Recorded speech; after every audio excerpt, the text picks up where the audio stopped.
Hare Krishna. Let us take the blessings from Jagannath, Baldev, Subhadra. Jagannath, Baldev, Subhadra Mai ki jai. Nitai Chaitanya ki jai. Parshuram Bhagwan ki jai. Vaman Dev ki jai. Panch Tattva ki jai. Giri Govardhan ki jai. Let's do the prayers. Om Ajnanati Mirandhasya Jnananjana Shalakaya Chakshurunmilitam Yena Tasmai Shri Gurave Namaha.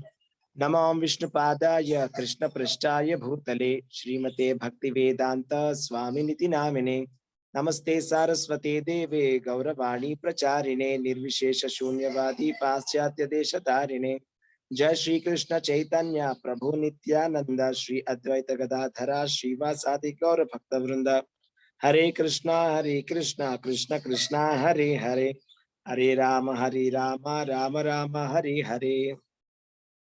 So today we are doing chapter number 2, shloka number 51. Karmajam buddhi yukta hi phalam tyaktva manishinaha janma bandha vinirmuktaha padam gacchantya namayam. By thus engaging in devotional service to the Lord, great sages or devotees free themselves from the results of work in the material world. In this way, they become free from the cycle of birth and death and attain the state beyond all miseries by going back to Godhead. So first, let's try to understand the basic meaning of the verse here. So, karmajam buddhi yuktahi. That means by engaging in the devotional service. Phalam tyaktva manishinaha. Manishinaha means great sages, or it is referring to the pure devotees. Phalam tyaktva means giving up the results of the work, giving up the results of the work to the Supreme Personality of Godhead. By doing that, what happens? Janma bandha vinir muktaha. Means janma bandha means bandha means some kind of what do you say, chain, right?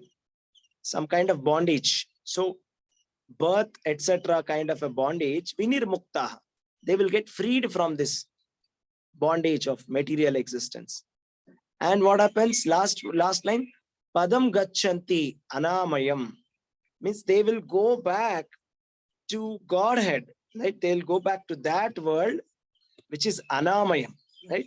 Which is not like the material world, right? Which is they'll go back to God. So very nice verse here. So I'm going to explain this a little bit here. So what's been explained here is, yeah, Prabhu, you can, stop sharing if you want. So basically, there are two types of worlds. Okay. One is called as the material world, and one is called as the spiritual world. Okay. In Bhagavad Gita, Krishna says, Parastasmat tu bhava anyat vyakto vyaktaha sanatanaha. Right? So that means that yet there is another unmanifest nature. I mean, whatever we are seeing, right? Material world, we are seeing Bangalore, Hyderabad, right? India, whatever we are seeing here is the material world, right? Beyond this material world, there is another world called as the spiritual world. Okay. That is the difference is there. There's one basic difference between this world and that world. Okay. That is, those people who are staying in that spiritual world, they are not subject to material miseries. Means they don't suffer, basically. Right? Similarly, there are two types of people. One is called as fallible, another is called as infallible. Like it is also explained in Bhagavad Gita, Lord Krishna says there are two types of people. One are called as the eternally liberated souls or Nitya Siddha. Another type is called as eternally conditioned souls, or called as the Nitya Baddha. Two types of living entities. I mean, what is our position? So we saw two types of worlds, material world and spiritual world. We saw two types of living entities. What we say, Nitya Baddha, eternally liberated and eternally conditioned. So what are we and where are we staying? Try to understand. It's just like, four quadrants. What are we and where are we staying? Four combinations can be made out of this, right? We are eternally conditioned souls staying in the material world. The opposite quadrant is eternally liberated souls staying in the spiritual world, right? So, there's a company called SpaceX, right? There's a very famous person called Elon Musk, right? Is very famous, and I think he's one of the world's richest people. Maybe he's number one also, somewhere very near to the list. So his company ultimate aim is to make life multiplanetary. Means they want to say that, let the life be, for example, in let some people, if they want to stay, let them stay in the moon. If some people, if they want to stay in Mars, they can stay in Mars. So they will make arrangements for you to stay in moon or Mars or other planets where you can stay, right? But now if you actually think about it, in the vision of knowledge that Krishna is giving here, Lord is Krishna saying that the material world is full of suffering. So material world includes all the planets, not only moon planet, not only Mars planet, but also Brahmaloka to Patalaloka to Brahmaloka. They're basically, it's a defective kind of a thing. What is the defect? There are four kinds of suffering that can happen in this. What is that four type of suffering? Janma, Mrityu, Jara, Vyadhi. Means birth, birth, disease, birth, old age, death, and disease. Birth, death, old age, and disease. These are the four problems. So actually only ignorant people will think that going to a moon is a solution. But okay, let us say we go to the moon and we are staying in the moon. Now, can we escape from diseases? I mean, are the astronauts not having any diseases as soon as are they going into the space? Let us say one astronaut has diabetes. Let us say. As soon as he's going into the space, is his diabetes getting cured? Or he's getting cured of all his diseases and is becoming completely disease-free? No. Then or is the aging getting stopped? That if we go and stay in the moon, we don't get age, we don't get old age, we will be young forever. Is that happening? No. Right? Or is death can be stopped? That can we say that, the astronauts, they don't die. There is no death in the moon planet. There is no death in space. No. Then birth. After death, can somebody stop birth by going to this moon planet, by going on a space mission? No. Then what is the problem that is getting solved? Right? Actually, there's no problem that is getting solved. Simply, we are going from one place to another. Just like, I'm staying in one place. I get very frustrated with this place. I feel this is not nice. And I go to another place. And then the frustration starts again after some time. It's the same thing. In some other form it comes.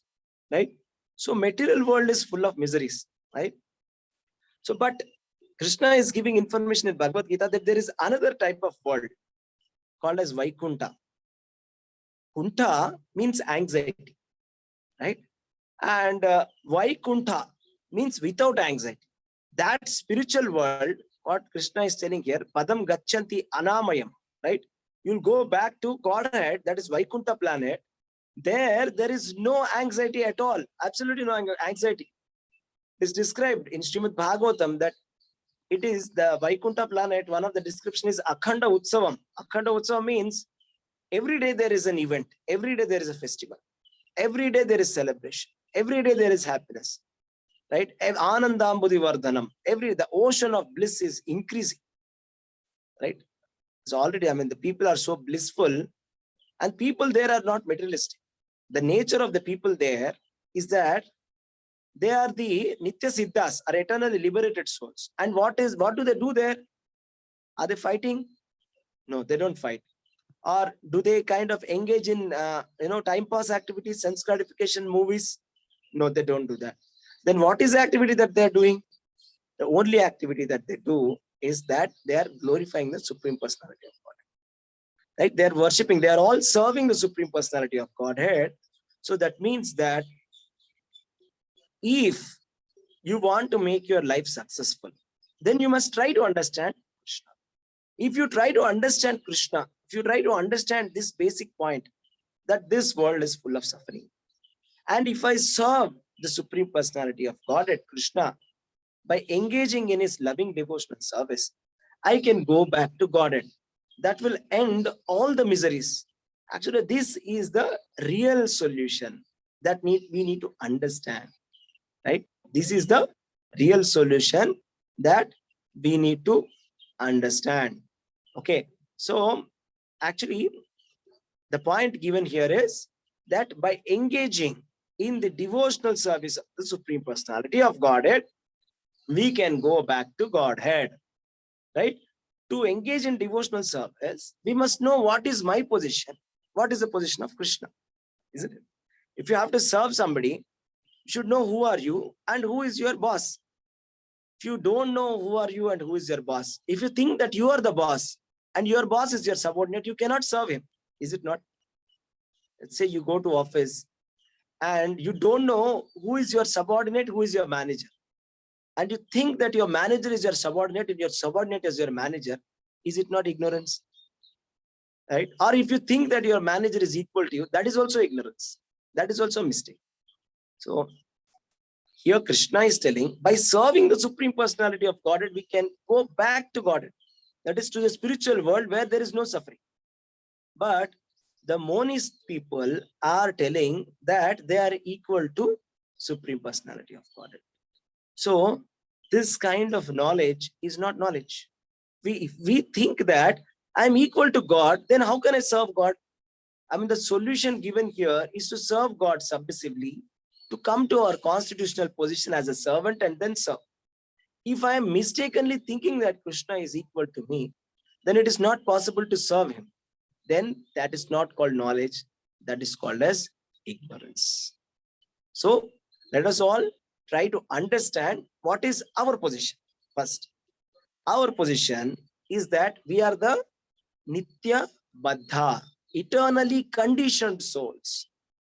And there are some people who are more in population, who are Nitya Siddhas, who are those people who are eternally liberated in the Vaikuntha planet. They are there right now. They're serving the Supreme Personality of Godhead always.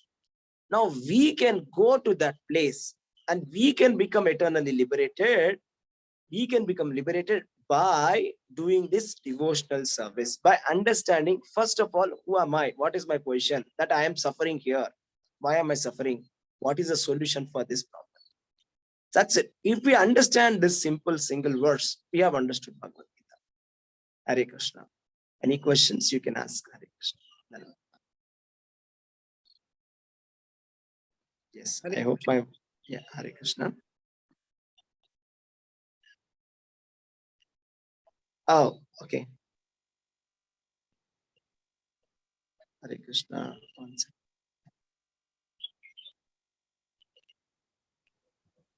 Hare Krishna, Prabhu. Hare Krishna. Dhanavad pranam. Hare Krishna, Prabhuji. Prabhuji, Hare Krishna. Dhanavad pranam.